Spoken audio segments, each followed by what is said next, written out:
Cắm điện xem thế nào. Mình cắm khoảng 5 phút xem dây nó có sáng không. Như là chả có động tĩnh gì luôn anh ạ.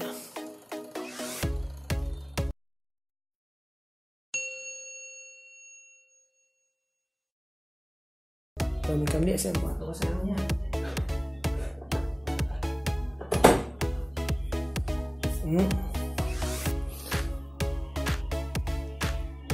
Đó, mình đo là cái dây máy soi đang có vấn đề này. Đó, sẽ bẻ luôn cái phần timer đấy nhá, không dùng timer.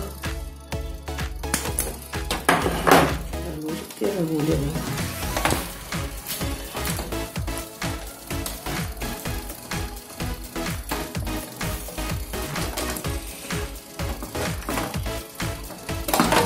Rồi nó chết cái timer.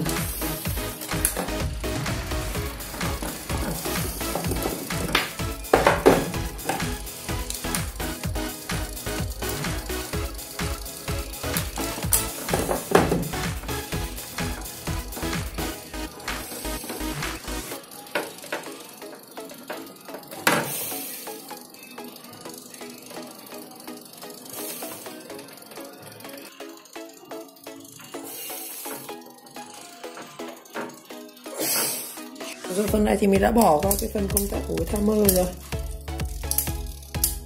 Để chúng ta cắm điện thử xem nó quạt lên không. Cũng không lên. Đó, khả năng đứt máy soi. Rồi cái đo thế mình thấy ngang chiếc máy soi đấy, tức là mình sẽ tháo cả cái bẩn của mình, chúng ta sẽ bóc một cái máy soi này xem nó đo thử xem như nào. Rồi sẽ tháo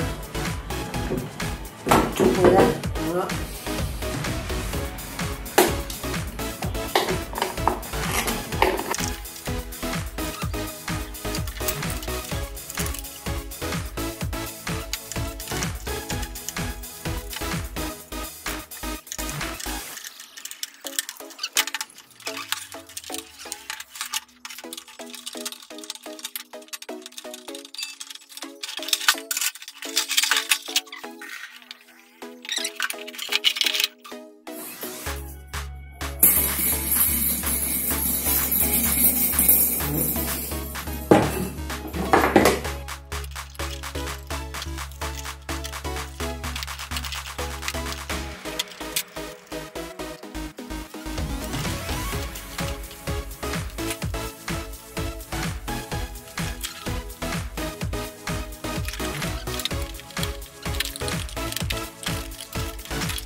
Rồi, đây là cái sợi đốt của cái quạt sưởi Điện Quang.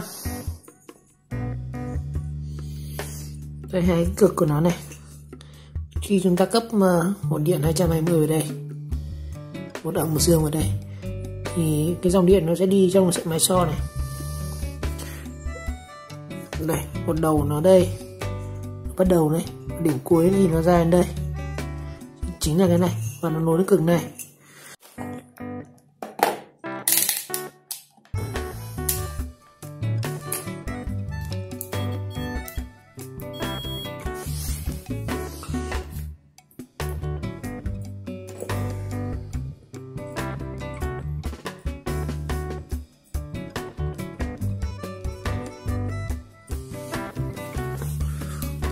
Không thấy thông mạch mà đó trở vẫn lên.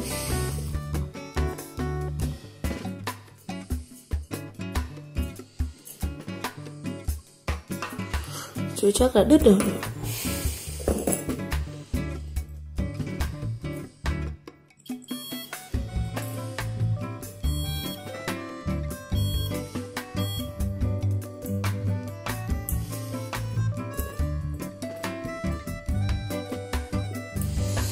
đo điện trở xem nào.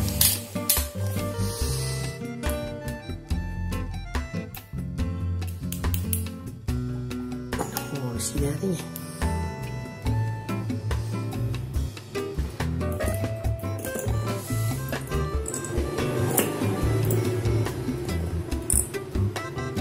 Dây không đứt nữa.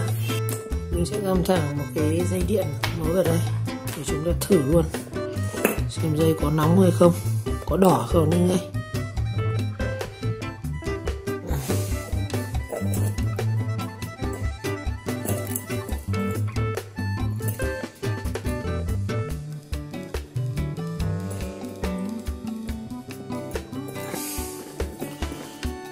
Thì đó không chính xác rồi. Rồi, đây, các nguồn điện vào thử.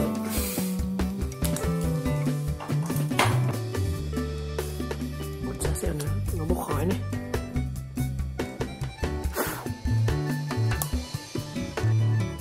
Đây này nó vẫn sống nhá.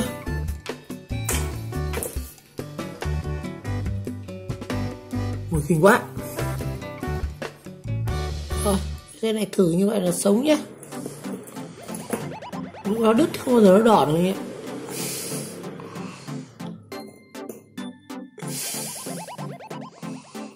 Nó rất là nóng ấy. Cho lúc nó nguội.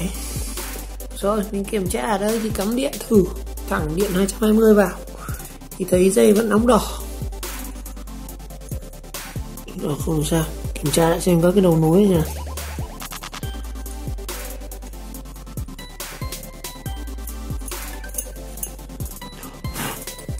Rồi, giờ mình sẽ lắp vào đây nhé.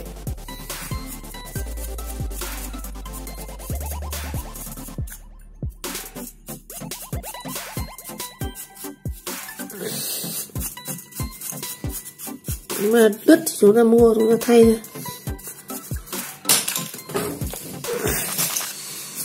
Để lâu quá nó oxy hóa các kiểu. Rồi mình lắp vào thôi.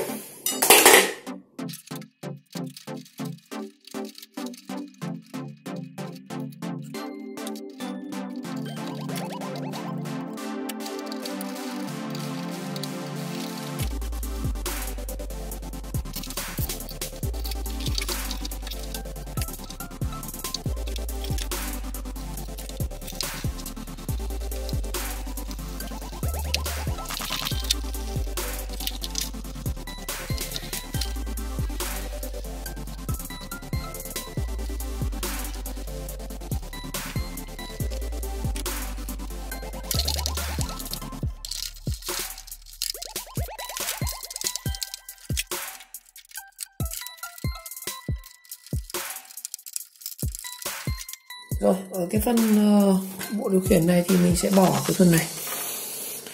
Bỏ phần công tắc hai lầu đi. Chúng ta sẽ thay một công tắc on off bình thường thôi. Còn cái hẹn mở timer này chắc mình bỏ đi, không dùng đi. Bỏ cái này. Và mình chỉ sửa lại duy nhất cái phần công tắc quay của cái motor phía trên này. Nó có một cái motor 5W ở này, điều khiển cái quạt này nó quay. Mình sẽ giữ lại cái motor đấy.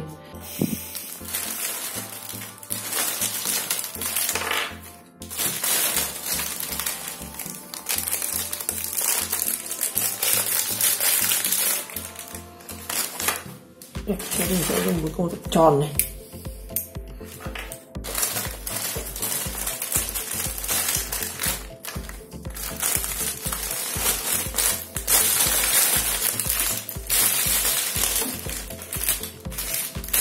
Rồi, mình sẽ dùng cái miếng nhựa này. Chúng ta sẽ khoét cái này ra đây.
Rồi, cái nối công tắc này thì mình sẽ lấy cái dây này,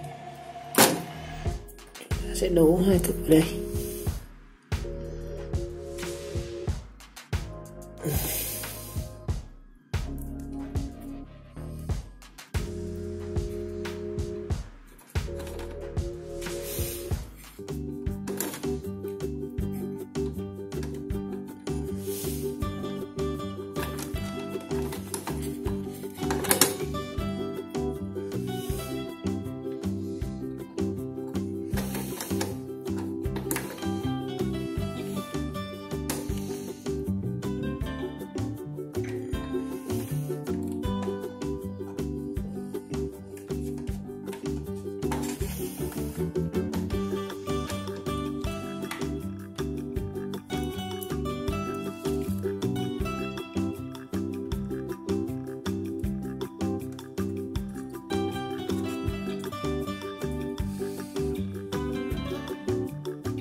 Cắm điện rồi, phần motor chạy này.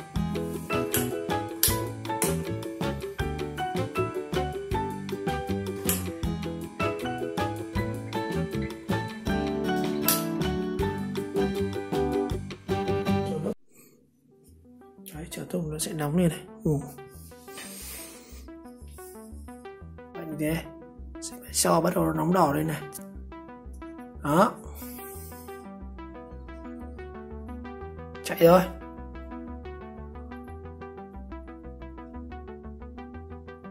Hoàn thành rồi. Tắt đi này. Đó, bật lên nhé.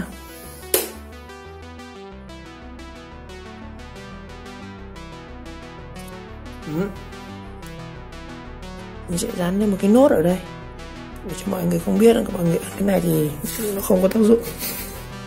Rồi đây mình ghi 3 cái nốt. Thứ nhất là cái công tắc quay này, công tắc bật này, còn đây nút học. Ghi 3 cái này, không mọi người cứ ấn này không được cho lên. Rồi như vậy ngày hôm nay thì chúng ta cũng khám phá bên trong chiếc quạt sưởi điện quang cũng như là sửa chữa của nó. Thì những cái này thì nó cũng sửa đơn giản, nó chỉ hỏng mấy cái công tắc quay này, công tắc điều tốc này, công tắc mở hoặc là cái công tắc timer hẹn giờ này, hoặc là nó sẽ hỏng cái me so này, nó chỉ có những cái ban bệnh thôi, hoặc là đứt dây nguồn dây trong quạt này.